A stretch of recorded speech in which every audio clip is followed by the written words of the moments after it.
নমস্কার, মনুষ্যটির কিচেনে সবাইকে স্বাগত।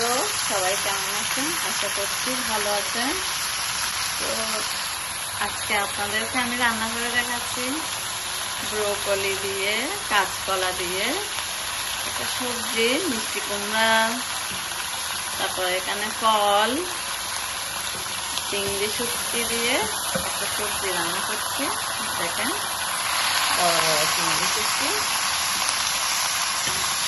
তো আমার মেয়েরা মাছ চিংড়ি শুটকি দিয়ে সবজি রান্না করে, চিংড়ি শুটকি দিয়ে সবজি রান্না করতেছে, ব্রোকলি দিয়ে অনেক সবজি দিয়েছে এখানে।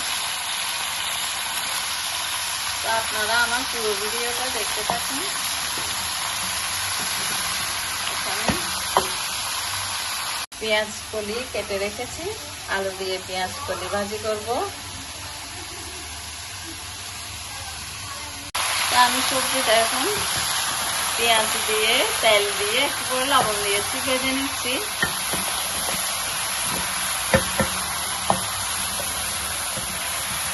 বড় বড় করে ব্রোকলি দিয়েছি, আমি সব সবজি বড় করে কেটেছি। তোরা কি করতেছিস? তো এখানে দুষ্ট করছে আপেল খেয়ে খেয়ে। আর একটা আমাদের বড় ম্যাডাম বসে আছে জিম থেকে এসে। আমাদের দুষ্ট আয়ুষ সারাদিন দুষ্ট দুষ্ট। এখানে আমি দিয়ে দিয়েছি আদা, জিরা, ধনে পেস্ট করে গুঁড়ি, দিয়ে দিচ্ছে হলুদ, দিয়ে দিচ্ছি মরিচ,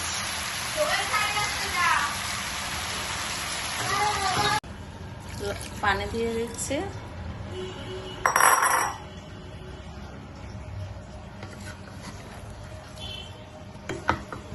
বেশি জল দিব না, শসা ফলের থেকে জল বের হবে, বেশি জল দিব না আমি। এখানে ফল, মিষ্টি কুমড়া সব নরম তরকারি, হালকা আঁচের মধ্যে ঢাকা দিয়ে রাখবো।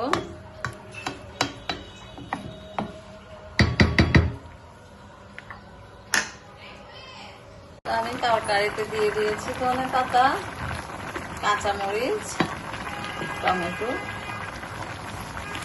একেবারে ঢাকা দিয়ে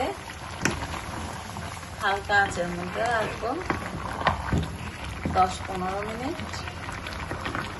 তারপর নামিয়ে ফেলবো।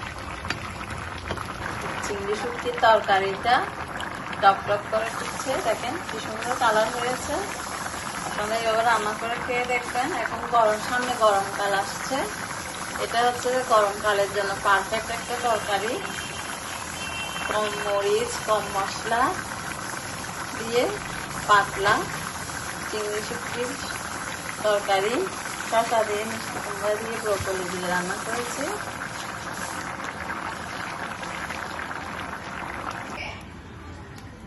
তো আমি এখন কড়াইতে তেল দিয়ে দিচ্ছি, পেঁয়াজ কলিগুলো বসাই দিব।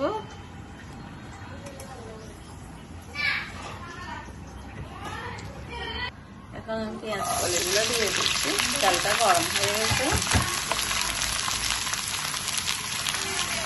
একটু হলুদ দিয়ে দিব,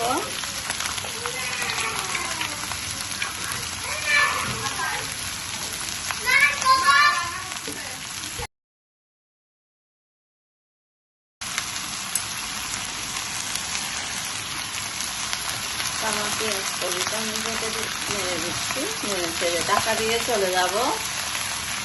আর এটা একটু খেলার জন্য পাগল পাগল করছে।